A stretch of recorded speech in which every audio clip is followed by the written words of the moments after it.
Have you ever dated someone you worked with? What? These are real stories. All right, twofold here, Doug. Does that mean that Republicans seem to be defending the actual substance of the phone call? What do you say to people like that who feel like they're in the middle, but really also feel like there are real life decisions that are hanging in the balance here? Welcome back. Thousands of Spirit airline passengers were left stranded at Metro Airport over the weekend. The airline canceled hundreds of flights nationwide. There hadn't been explosions for at least an hour and a half. There were propane tanks inside, pallets inside. We are seeing pictures here in the ground. You think about the fact that this is someone's life now just completely destroyed. Took off running. And he was going to rape her in broad daylight in front of her baby? Exactly. Leave. It's a gas station. Did you guys have illegal drugs? What does Pastor Mo have to say or do to end the threats against his church, against his life, and against his family? Maurielle. A young Detroit girl is recognized by the White House for her creativity. If you don't wash your chicken, I just want to say, you're nasty. Okay? I said it. Now I'm doing this in heels. Yeah. Is that advised? Normally, flat-footed would give you better support because we want to ground ourselves. Super cute, right? But you absolutely. Okay. So point that arrow at the bottom third. Yeah. All right. Okay, I'm gonna try one here. I had a great conversation with Pastor John Gray. We spoke about changing the way that we worship, because that's really what many people have had to do during this coronavirus pandemic. In Sportsworks this morning, the Lions will take the field for the first preseason game. We've been waiting for this, Jay. This is happening a week from Friday against the Buffalo Bills. Are we going? Yes, let's do it. All right, guys, let's start right here with what's trending. Good morning to you at home. That praying mantis had the best seat in the house. I would like to tell you, Old Mission Peninsula is here. In this area. Yes, it is. Right around here. Yeah, you could go up a little. Traverse City would be. I don't know There what you you go. guys It's are close doing. enough. That is It's hand close maps. I need to learn how to read those. Right here. What is that? Awesome. Sounds great. Well, hey, Nick, thank you so much for coming on out. We really appreciate this. And listen, Maurielle and I, we are ready to go, eh? Yeah, well, my food left first, so I guess we can go now. Quick break, we'll be right back. I cannot get this done. So, again, one finger points to the thumbs up, then you just switch. I have to do it slow. I can't do it. Is anybody having any luck? Well, it used to be a staple at Home Depot, those delicious hot dog stands at the exits. It's the only reason I was going to Home Depot, Jay.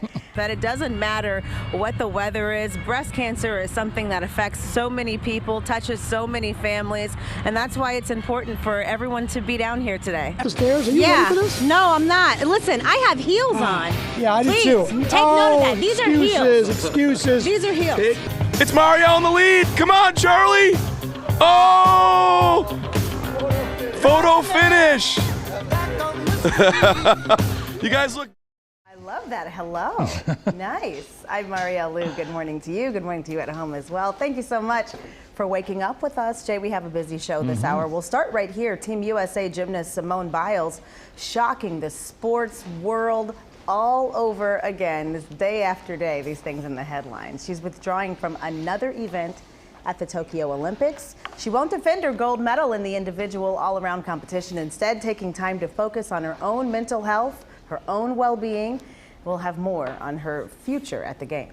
All right, Camille, thank you. In the news now, a 4-year-old girl remains hospitalized this morning after an apparent accidental shooting. So here's what happened. Police say the girl found an unsecured, loaded gun inside her family's apartment and accidentally shot herself. We are told the girl was with her father at the time. He rushed her to the hospital where she underwent surgery. Police were originally told the girl was shot at Harris Park on Shane, north of Jefferson. But that was not the case. This morning, the investigation still ongoing. The Centers for Disease Control and Prevention announcing a new federal ban on evictions through October 3rd.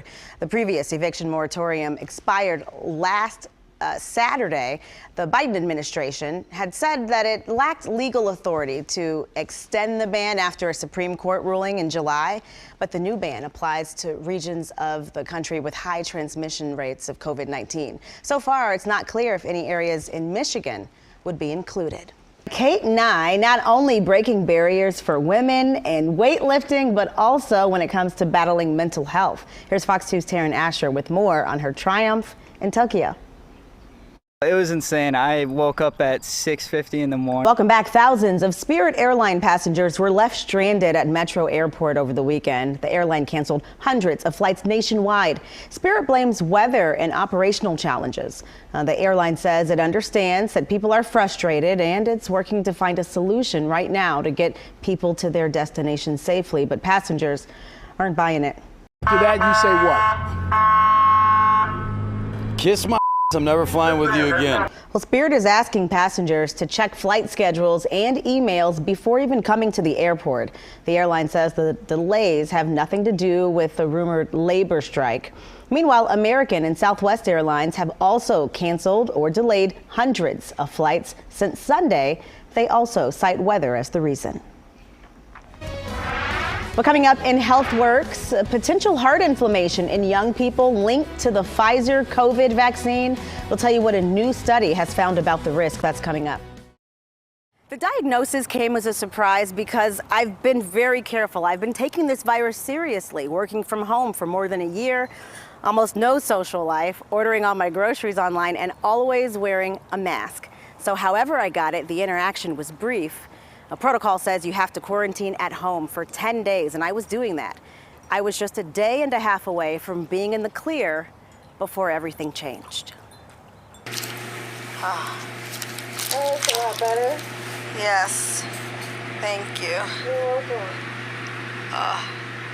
welcome. You never get used to the joint pain. White, hot bolts of raw torture shocking your body with no warning, day and night.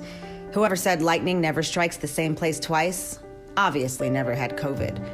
I tested positive 3 days before my birthday in late March. Minus the achy fatigue and shortness of breath, my symptoms were pretty mild at first. I quarantined at home for more than a week with little more than some orange juice, cold medicine, and a pulse oximeter to measure my blood oxygen level. Is that a smile? Is that a doggy smile?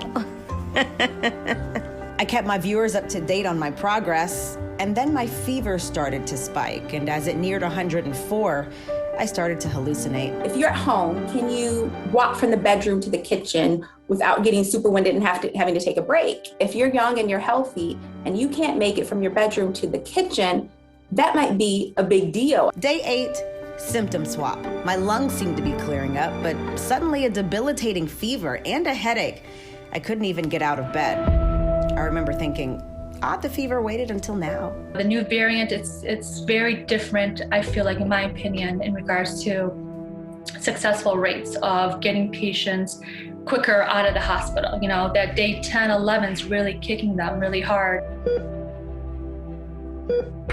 Hi, everybody. This is day 10 of COVID.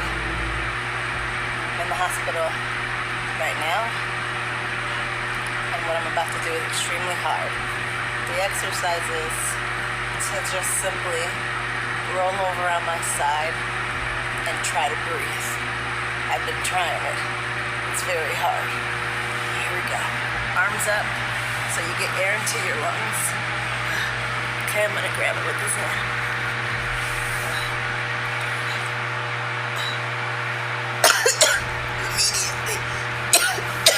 Proning, you know, even you, when you start proning, laying on your bellies, you know, laying on your side, you can't just do it for 1 hour, 2 hours. We need you to do it for 14, 15, 16 hours, and you're fighting, you know, and it's hard. I mean, I'm sure that was hard for you. Oh my God, I knew that was gonna be hard, so I went ahead and got a cloth with ice because it kind of spikes my fever when I exert too much energy. But I want you guys to see that this is not a game. I'm young, 25, would you believe that? And I shouldn't be here.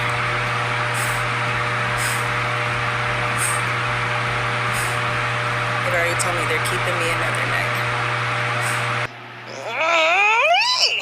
Between the poking, proning, and the bruising, the next 5 days would be the hardest of my life, but there was a bright spot. I feel like, walking to that room, God was definitely with us. And it was at that moment where we connected. Your struggle was real in the hospital. Your fear was real. And it wasn't, your feelings were valid, Everything was real. You weren't just one of those patients that were sitting there on oxygen and fine and can walk up and use the bathroom with no problem. No, you were struggling. Jennifer Hanash is a respiratory therapist with Ascension Providence, a crucial part of any healthcare team, especially now. In critical cases, COVID attacks the lining of the air sacs in the lungs. And as the body tries to fight it, your lungs could swell and fill with fluid. When I first walked in, you were scared to even talk to me. I felt like, you were scared to tell me what you wanted. And you even made a comment saying, I know this is not your job, but can you do this? And that breaks my heart because you are my job. I will do whatever you need. Her job is to keep my lungs clear and my airways open. She did that, but she also kept my mind clear and my heart open. She brought me this. Purple's my favorite color. Beautiful notebook for no reason. I'm a sucker for that kind of stuff, but she brought me this for no reason. And then she brought me this. Keep calm and trust God. Your mind will take over your body, and that is your worst enemy. I was most afraid at night, thinking I might roll onto my back while I was sleeping and worsen my condition. I was not prepared for the mental component of COVID. That was one of the most difficult obstacles to overcome. But I was reminded I wasn't fighting alone. Say get well. Get well. Get well. Get well soon, Maurielle. When I walk out that room, I don't know if I'm going to see you again. So I have to do something. I have to say something. I have to make sure that you feel loved and bring love back into the room. Yay! I love it. Thank you, thank you, thank you. Oh, it's my new best friend. Your room was filled with flowers, bears. The love was, unbelievable. When the news broke, Fox 2 viewers flooded the hospital with flowers, notes, and well wishes. So many, in fact, that hospital staff asked to change my name to Sunflower to protect my privacy, and so they could get back to work. But your kindness continued. I want to make sure I can say thank you to everyone. Honestly, I don't even know what to do with a lot of this. It's so incredible. And that's probably another delivery. All right, thank you. Oh, you guys are amazing. I'm glad to be home, but that's not the end of the story. It was a week before I could climb my own stairs. For some, getting out of the hospital is just the beginning. People come and tell me, I'm reading the same paragraph over and over again. It's hard for me to retain what I used to retain before COVID. So I can't think of too many jobs that if you had some long COVID symptoms that you would be able to do. If you have to put any amount of focus or effort or talking or breathing, it could be very taxing on you if you have some of those prolonged COVID symptoms. I also have double pneumonia and a nighttime confusion. COVID survivors have to wait 90 days before getting the vaccine. Having the antibodies is not the same as having immunity. If you wait, it could be at your own peril. COVID can lead to scarring and damage to your lungs. If you get it again, you're going to have more scarring and more damage to your lungs. So your second case can be a lot more severe. So for those reasons, I'm recommending that you get the vaccine. I'm still dealing with a list of long hauler symptoms. Recovering from COVID is certainly a journey in itself, physically, spiritually, and mentally. Healthcare professionals have worked around the clock, tirelessly, to keep us safe, and for that we are grateful. And to my doctors, Dr. Dooley, Dr. Siva Kumar, and my own guardian angel, Jennifer Hanash, I say thank you. It's because of you I can say alive to tell the story. I'm Maurielle Lui, Fox 2 News.